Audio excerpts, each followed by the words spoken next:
But we also want to be careful not to go so far forward that we're getting into a full-on nasality. Steve Urkel, if you are old enough to know who that is.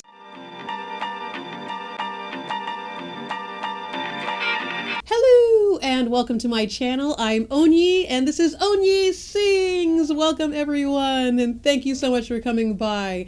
If this is your first time visiting, thank you. I don't know what brought you here, but I'm so glad you're here and I hope you keep coming back. If this is your return, as always, always and always, yay! And thank you so much for coming back by and thank you for continuing to patronize my channel. I appreciate each and every single one of you. And if you're interested in keeping up with the stuff I post here, all the voice stuff, music stuff, and everything in between, feel free to subscribe to the channel. You can go ahead and push the button right now, or wait till the end of the video and smash my face to subscribe. So today's lesson is regarding something that actually came up in a lesson recently with a student of mine, and I realized this is a question that comes up every time I teach.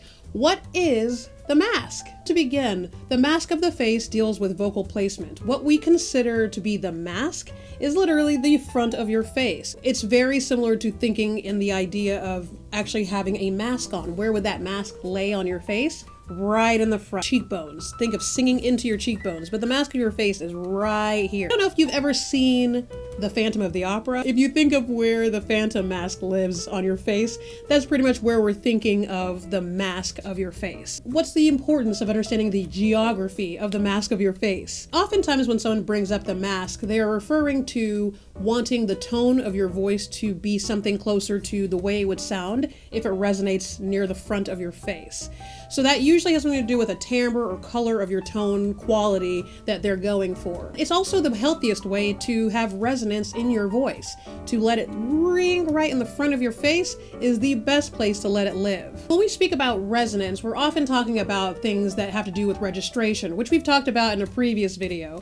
Right is the lowest registration, if you recall it that. You have your chest, your head, you have the falsetto up there, mix, and below all of this is where you would consider front. But when it comes to registration, we're talking about where does the sound resonate in your body. When we're talking about chest, for instance, and the registration of your chest sound, that means that you're usually resonating in your chest. The sound of your voice is resonating down here. And oftentimes if you put your hand on your chest, you'll literally feel it resonating or vibrating.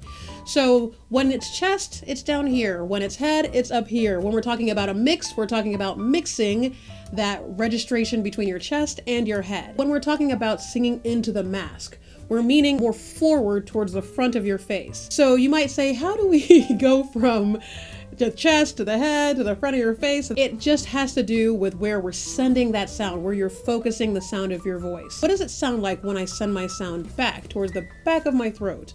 So what I might call woofy, the woofier sound, which is talking closer to the back of your throat. It's sending the sound back instead of forward.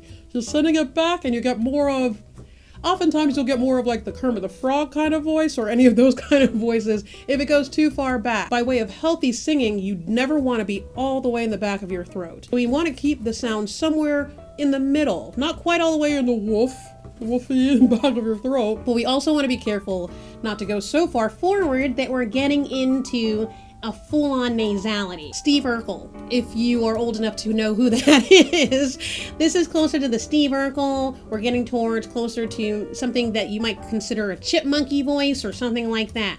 So that's full-on nasal. That's me sending my sound all the way to the front of my nose versus the back of my throat. And what we want to do as a vocalist and as a singer, as a healthy singer, is to find that happy medium. You don't want to make your tone darker than it actually naturally is or brighter than it naturally is. We want to find that happy medium. Speaking of light and dark, in art we actually have a term for that, and it is chiaroscuro, which is an Italian word that means light and dark. So if you break it up, it's chiar, so that's clear, light, oscuro, obscure or dark. Chiaroscuro. I just like saying it too. Feel free to say it with me. Chiaroscuro. And feel free to roll your R or don't if you don't want to sound pretentious. In Baroque art, chiaroscuro spoke to the balance of light and dark. And in music, when we speak of chiaroscuro, we're speaking of the balance of light and dark in your sound. So in the voice, the difference between light and dark. So what's the big deal with balance in your tone or in your voice? What does it mean? Why does it matter? Well, I will tell you, much like in life, balance is the healthiest goal. And with your voice, balance allows you to have longevity, endurance, and a healthy tonal quality as well. With a healthy vocal balance, it also makes singing a lot easier. You do a lot less work when you let your body do what it does naturally. And if you give in to where the sound is supposed to resonate, your body is made a certain way to resonate sound so that you can communicate. And if you send all the sound that you are producing into those places that are made to be chambers of sound, then it makes it that much easier for you, and you don't have to do as much work. All you have to do is put the right breath energy behind it, and then it rings out. And that ring also gives you more vocal presence. And speaking of the blessings that come with being a human being and having that be your instrument, also, we have something that only humans have, which is called the singer's formant. That place where the sound resonates perfectly. Your breath energy is great. It's hitting the air the way it's supposed to hit the air. The waves are happening the way they're supposed to happen. What we get is a singer's formant. You get a tone that also has harmonics, has all sorts of fun things going on around it that you'll hear, all because it's hitting that center tonality, that perfect hertz that that allow for a ring that only human voices have. And it's the reason that opera singers can sound like they are singing above an entire orchestra, even when they're not mic'd, because there is something in that tone, that quality, that we as humans hear outside of hearing any other instrument. And that is a very cool thing to be able to master and find and utilize as a vocalist. And it makes your voice even that much more exciting, especially to the human ear. It's an incredible thing that we get to do. But it is a skill that you have to learn so that you are able to access it as often as possible when you're singing. Easiest way to get there is to sing into the mask of your face. Say it again with me. Sing into your mask. Now, what is someone saying when they're asking you to sing into your mask or asking you to be more in the mask?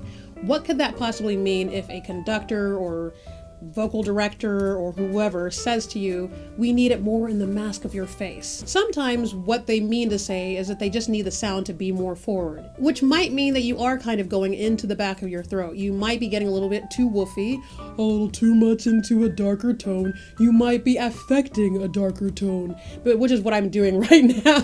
It might not be quiet in the back of your throat, but it's still me sending the sound back to create a darker, woofier tone that is not natural. And with that, you can better understand what it means to be asked to send the sound more forward or to bring the sound more forward.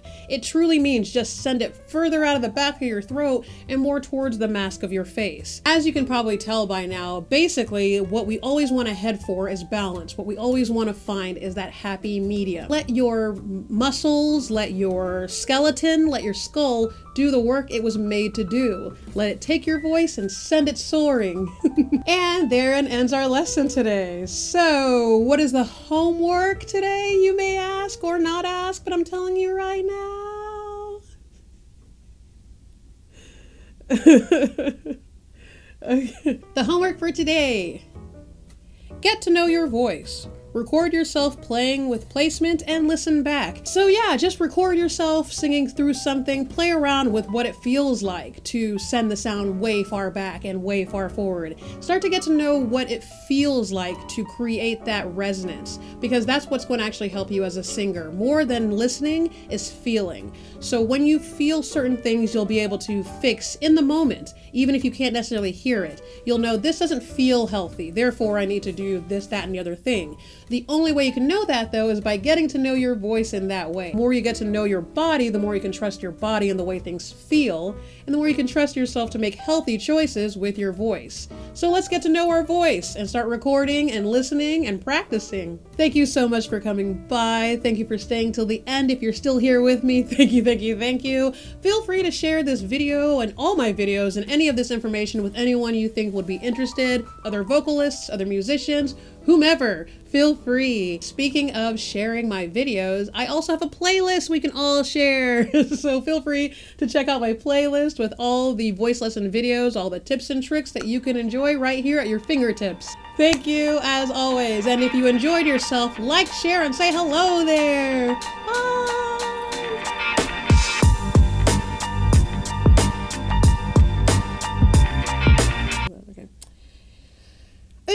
at the end. Oh, wow, under an hour? If you enjoyed yourself, as always, Uber Eats, come on. Oh, free tenders. Free tenders? Oh.